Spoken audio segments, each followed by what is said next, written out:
Good morning, everybody. Danny back from Deepsouth Homestead. Guys, on porch time this morning. I here early this morning. It's raining pretty heavy up just north of us up here. Got some severe weather going on. This is Sunday morning. The 20, I have to look see what day it is. The 26th, according to my watch. And guys, we did not get any of the other bad weather that came through. We didn't even get rain out of it. But our friends just north of us here in Mississippi, they got devastated. It tore up so many places. Our heart goes out to them, really. And then this morning, I wake up, we got rain all around us right here, light rain, but just right north of me right now is just severe thunderstorms again. And, oh, guys, it's going to be a rough spring, looks like. I was looking into the forecast for the month of April, and it looks like we're going to be into a really rainy pattern in April. And usually when that happens, we end up with stuff just getting messed up, tore up and stuff. And I'm praying, guys, that we all don't get any real bad weather anymore. But we could use the rain. We're not hurting right now. But my pond's like a foot low. It's a new property at Pecan Grove. Our pond likes about 3.5 foot being full. And it's just filling up constantly because it's got 5 spring heads running into it. It's such a big pond that it's just taking a while. It was filling up pretty quick to start with because it was just a smaller, but the wider it gets, the lake gets, the more water it takes to fill it up. So it's slowing down a lot. And we could use some rain to go ahead and fill it up, make sure the dam's going to be okay and everything, which I believe it will. I don't have a problem with that. But guys, this weather system we're having, I'm sitting here looking at my mulberry tree. It was completely loaded with mulberries when this freeze come through we got last week. And the whole top of the tree looks like somebody took a torch and just burnt the whole top of it. The bottom of it's just as green as it can be. The top of it's just dead. My sugar cane was up about 12 inches tall, burnt all of it down to the ground. Fig trees, all the leaves are brown on them. You would think that some kind of cataclysmic event had taken place and stuff had just got burnt, because it doesn't look like fall. It looks like it's been burnt, and that's actually what happened. These young tender leaves got burnt. Over at Pecan Grove, we had most stuff covered over there. And most of it done good except the potatoes. The tops of the potatoes got burnt pretty bad. Miss Wanda went through with some scissors and kind of clipped them off, and we don't know if they'll come back out or not because they're already so large and been there so long. I don't know if they'll start coming back out or if the potatoes will start sprouting. Miss Wanda dug some the other day to eat, and they were already big old potatoes. French Franklins were already big potatoes. So if it looks like we're going to have a problem, we can go ahead and just dig them. It ain't a problem to get that done. But the Danny corn got a little brown on the ends of the leaves on it a little bit. It was about 2 inches tall. But guys, this extreme heat we done started having since then, it's done turned dark green. And it's just popping out of the ground like crazy. So we did notice we have an issue over there at Pecan Grove. And I never even once considered this, but being an old farm. But in the cornfield, I'm beginning to see some nutgrass popping up in it. And I didn't realize that's what it was until I was down on my hands and knees checking, just the depth of the seed, different things, digging in the ground. And I saw some little green grass spurts sticking up here and there. I said, well, I'm just going to pull them up. Well, I went to try to dig them up, and I found a hard nut on the bottom of it, and I says, oh my word, this is nutgrass. So I don't know how much is in that field. I have no clue. But I told Wanda, I said, it seems like all good things have to have something. If it's not Kogon or Bermuda, nutgrass, Johnson grass, it's always kudzu, it's something, quack grass, silvergrass. It's always something that has plagued the land. But nevertheless, we're going to keep on doing what we're doing. We're not going to worry about it. But, the skies are ominous looking this morning. We're supposed to have 3 to 4 days of just solid rain here. And guys, I took this opportunity. I finished doing what I'm going to do over at Pecan Grove. I got the fencing up on the first paddock. I've got ready for cows. The barn's done. Feed troughs are all in. Hay rings there. Water barrels are there. Everything's taken care of. I told Miss Wanda, I said, now is the time. I bought a conversion kit to convert my Farmall Cub, my 50 model Farmall Cub, from a 6 volt to a 12 volt. Well, yesterday I put it in the shed and started tearing it down. And let me tell you, just because you order these kits, it doesn't necessarily mean that they're manufactured to fit your equipment just like they're supposed to. Because I ordered the conversion kit from Steiner's for my Cub. I've already had to re-drill the alternator bracket because there's no way under earth it was going to work.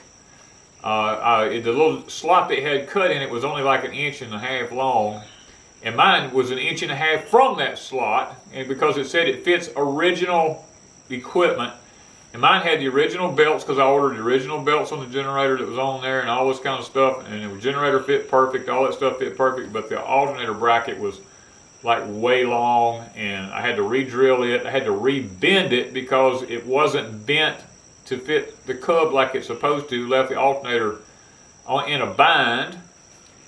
And then when I went to screw the bolts in the alternator, the threads in the alternator were not the same as the bolts that they sent to go through it. So I had to just go get one of my own bolts, screw it all the way through the alternator, and put a nut on the back side of it, just because I didn't want that thing to come loose under there and me have to tear that whole hood back off of it again, just because the alternator bolt would, vibrated loose or something.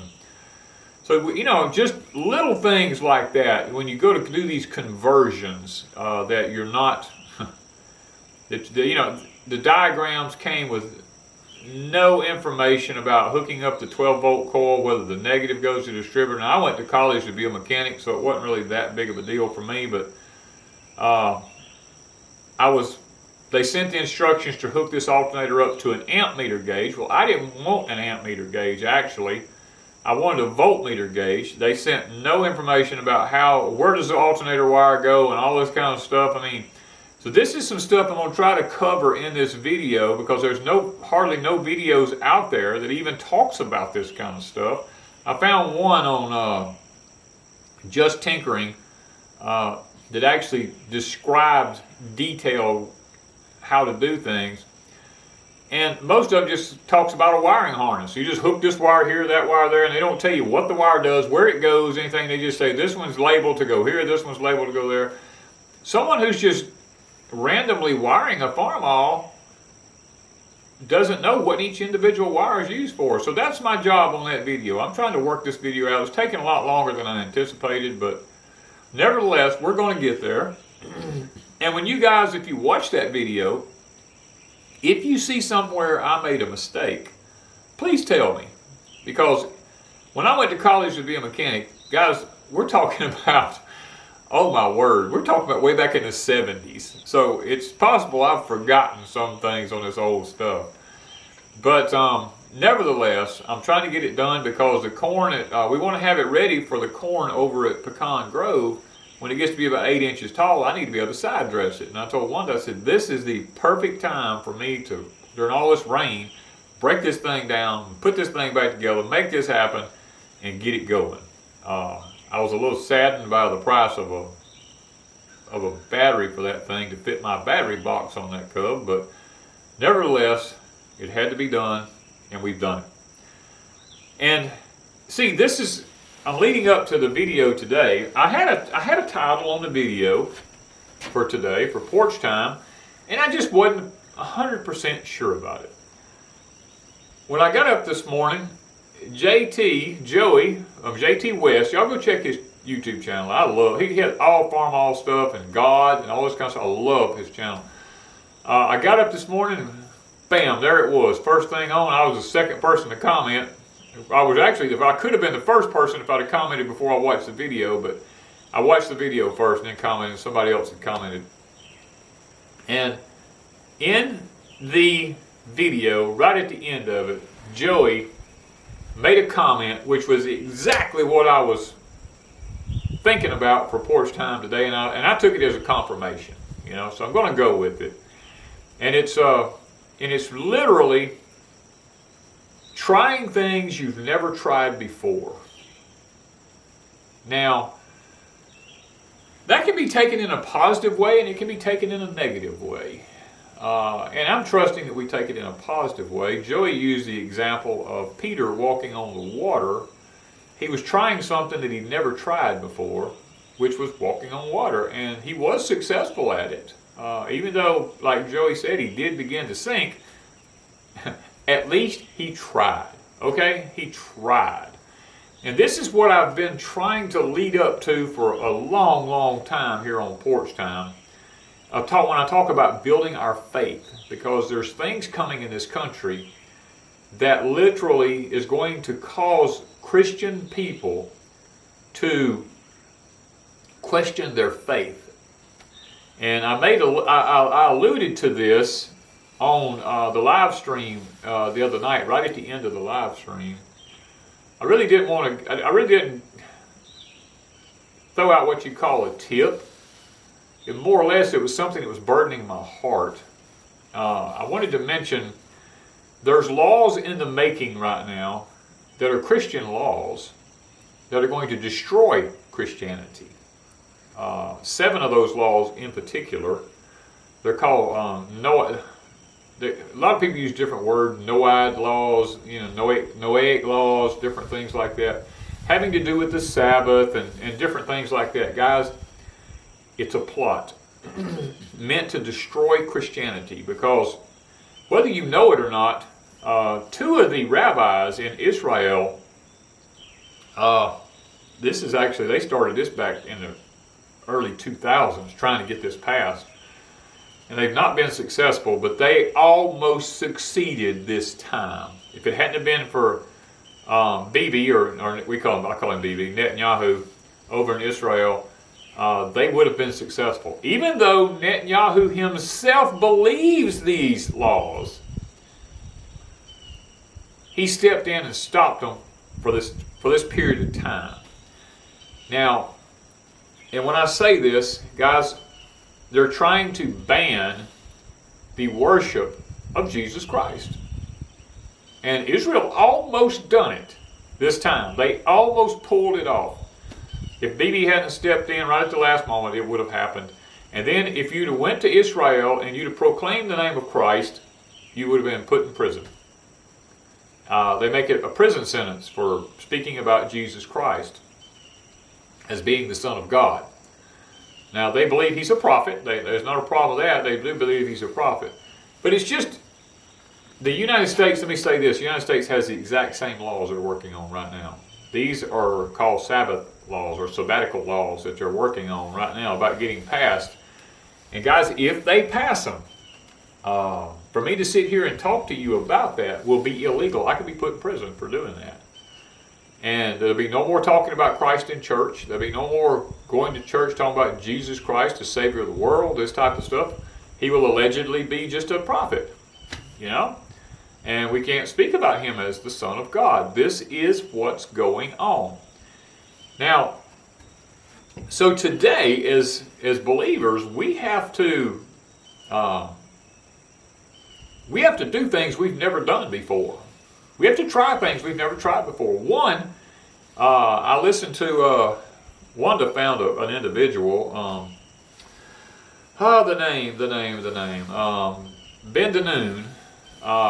She was listening to, and he was talking about, you need to call your congressman, you need to call your senators, you need to call your representatives, you need to call any of your local people, all this kind of stuff, and voice your opinion. No, we do not want these Sabbath laws. We do not want all this stuff, because it's going to break down our faith and our religions, our And it's funny to me. Now, this is the funny part of it. This is hypothetical, okay? Please don't comment and say, Danny said this. No, this is a hypothetical situation. If Christ, Jesus the Christ, was just a prophet, then why is it that he is the only one across the world that you can't talk about? If there's nothing to him, then why is he the only one you can't talk about? You can talk about Allah. I mean, you can talk about Hinduism. You can talk about Judaism. You can talk about any other religion in the world except Christ. If he's not real, then why is it a threat? Okay, that's a hypothetical question I'm just going to throw out there at you. That's what gets me. Why is it that you have to ban him if he's not a threat? You know why? Because he is a threat. That's why. So we have to, as believers, we've got to do things we've never done before.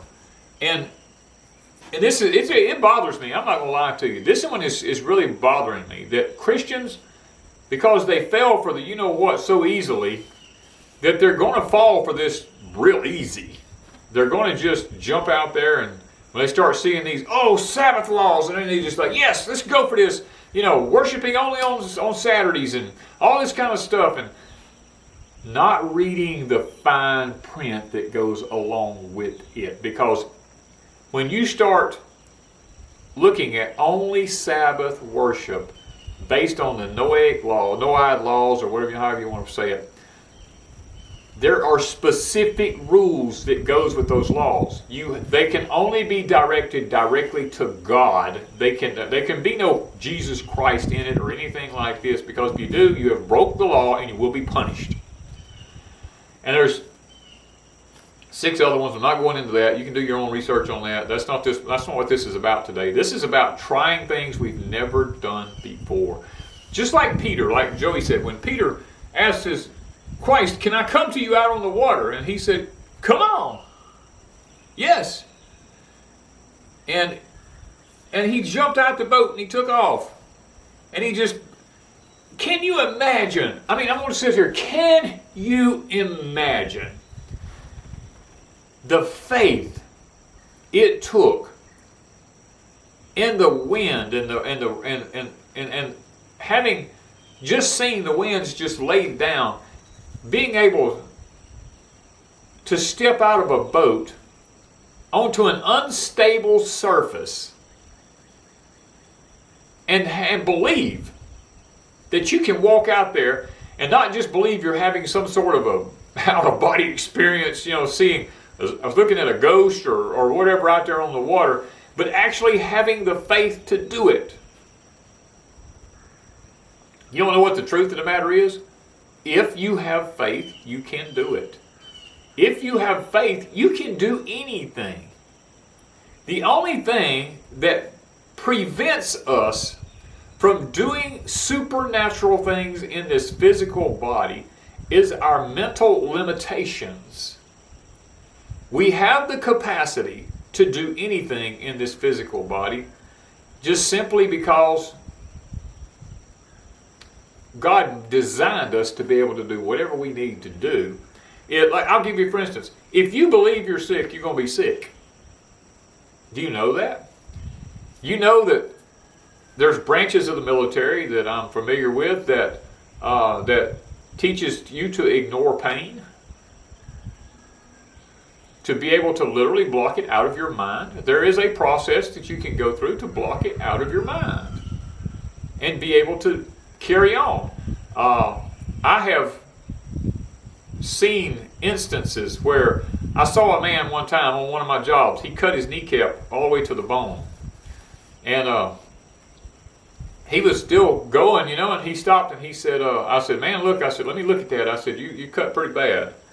And I had told him before, be careful what you're doing there, because I said you can get cut real easy with that. And he messed around and did get cut, had about a 1/4 inch wide gash all the way to the bone in his kneecap. And he was still walking around, still doing fine. And I said, let me pull them pants legs up, let me look at that, because you're bleeding pretty bad. And I jerked his pants legs up, and I looked, I said, yeah, I said, you need to go get that, we need to get that taken care of. I said, you need some stitches. And And he said, but it's not bothering me that bad. And when he turned down and looked at it and saw it, he went flat of his face.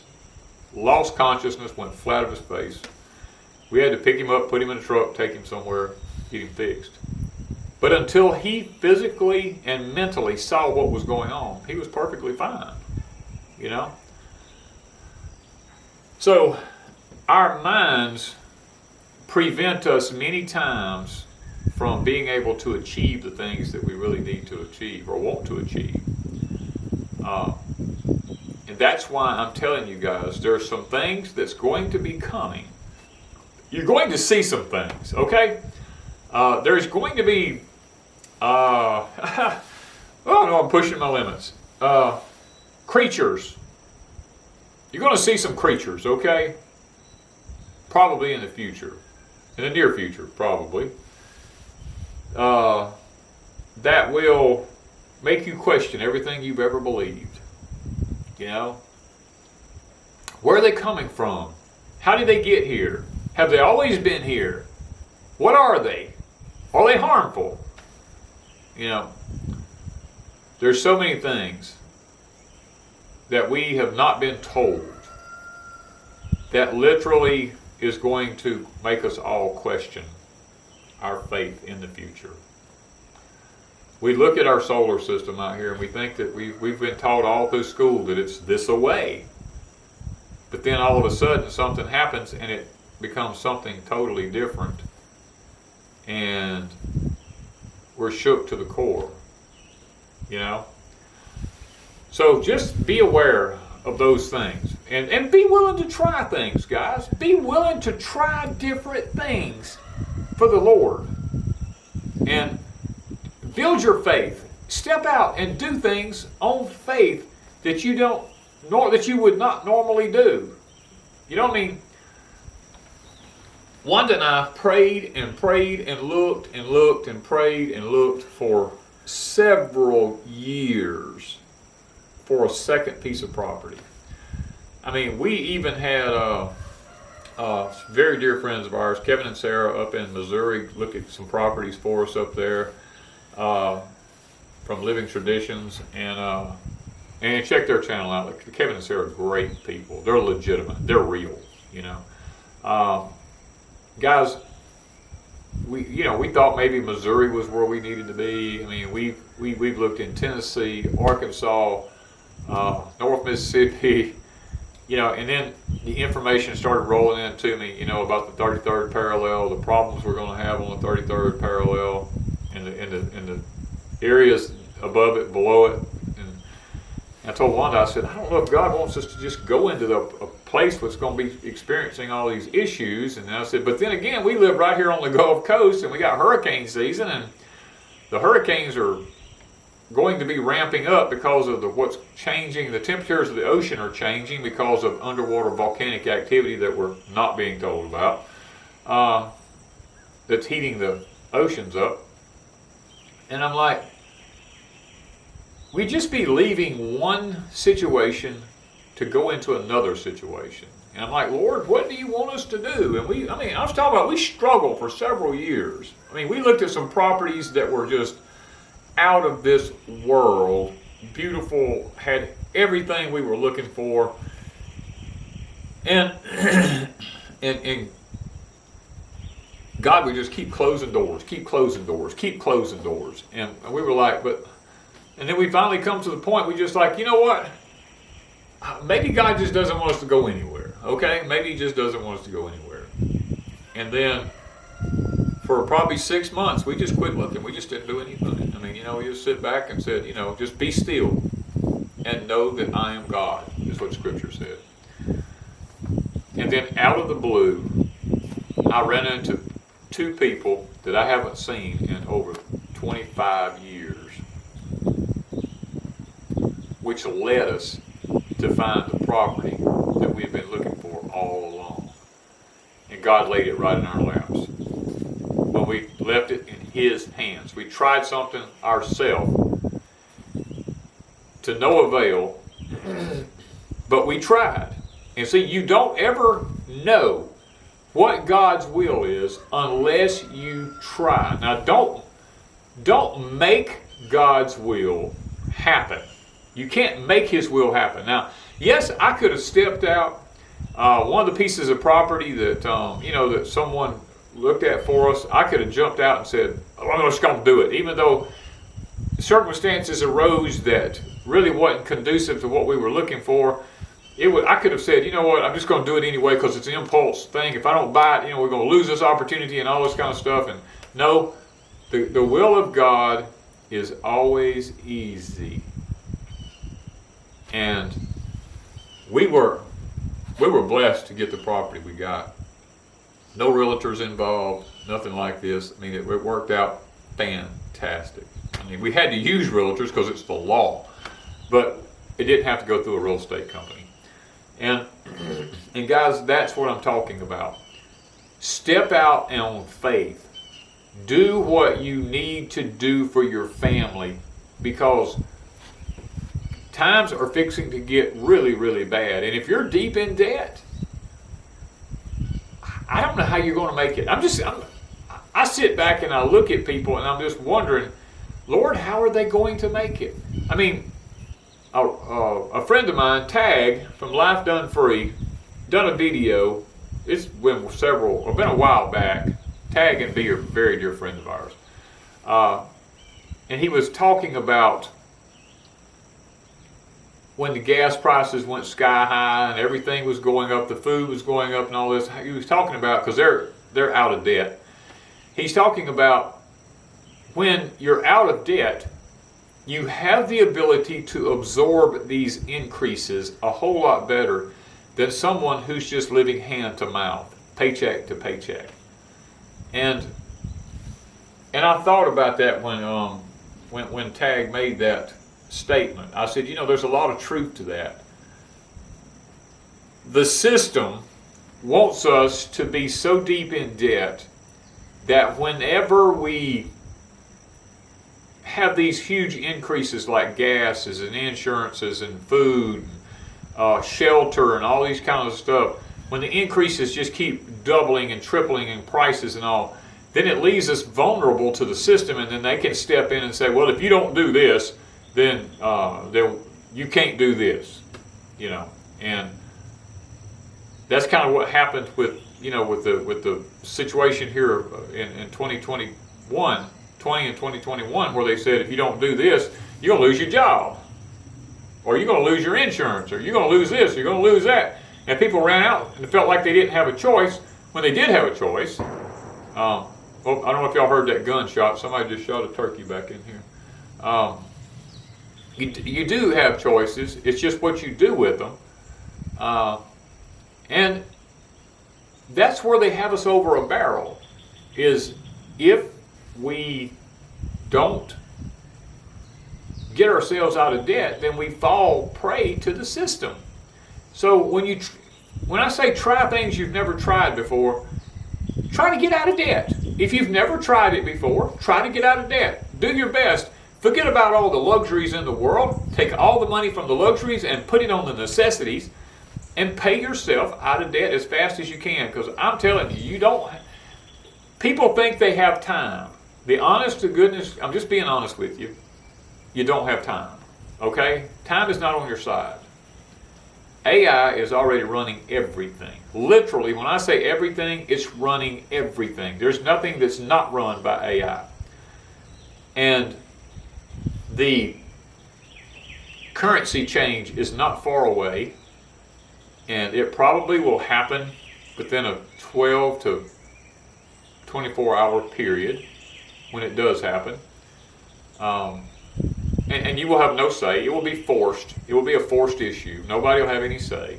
And so I'm just trying to throw these little tidbits out there along with this video talking about, trying things you've never tried before. Set yourself up for success. Don't set yourself up for failure. That would be my advice today. Set yourself up for success. Do not set yourself up for failure. Stock up on as much food as you can stock up on. Whatever kind of food you eat. I don't care what you got to do. Don't steal it, but just keep putting money towards stocking up for as much as you can stock up with. If you have to store it under the beds, in the closets, whatever you got to do, put it wherever you got to put it.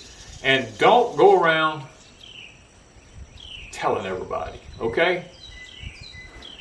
That's probably going to be the one downfall of a lot of people. Somebody's going to come knocking on their door, and they're going to go, want something, and they're going to give it to them, and then word's going to get out that they have this. And I'm going to give you an example of what happened during Katrina. The reason I say it, and then they're going to take everything you got. You're not going, then you have nothing, okay? During Katrina, I was working at a place, and these 18-wheeler van loads of food came in for the employees of that company. And the owner told them specifically, I was standing there, he said, this food is for your families only so that your families can survive. He had this brought in specifically for those people. He said, do not go out telling the outside world that these van loads of food are here, because this is my way of helping you as employees. Because the man had a lot of pull. The second day, there were people piling in there from everywhere, because the employees had went out and told their families that they didn't have to worry, that there was food stocked up at all these places, and people started pouring in from everywhere. And without security, the owner of the company said, you know what? I told y'all not to open your mouths. You did it anyway. He walked out, opened the back doors of the vans, and he told them, says, get what you want, everybody. People flooded in there, cleaned those things out in just a matter of days. That day they were cleaned out. And he looked at his employees. He said, now, survive the best you can. I did my part as a boss to take care of you. And you blew it. Because you couldn't keep your mouth shut. And those people struggled after that. I mean, they didn't have anything to eat. They were going to food banks. They were trying to find places to just get anything they could get. When it was laid to them, God put it in their hands. And because they couldn't keep their mouth shut and started just telling everybody about what they had, what they didn't have, giving it to their families and all this kind of stuff and friends, and telling them where it came from. You see, sometimes God expects us to keep our mouth shut. It's not conducive for us to go out running our mouth about what He's blessed us with. And you see, there are rules that have to be followed. And this is one of the things I'm talking to you guys about. Be careful about how you set yourself up and who you tell what to. Because if you're not careful, everything you worked for years, trying to struggle and save and all this, will be taken from you in a moment's notice. Because you think you're being good. Sometimes people are not meant to have. And I know this is going to come across as very hard. There are times that God is working on people's lives, and just because we see some people struggling, we jump in and we help them, maybe God's trying to get their attention to what they need to do to be closer to Him. Maybe He's causing them to struggle, and if we go in and we interfere, then God cannot complete His tasks because we interfered. Keep those things in mind. The rain's just about here. I got to jump up from here and get out of here. Go get a few things done before it actually starts pouring down raining. Guys, we love you. We appreciate you. And remember, try things you've never tried before. Mainly with your faith. Thank you guys from Deepsouth Homestead.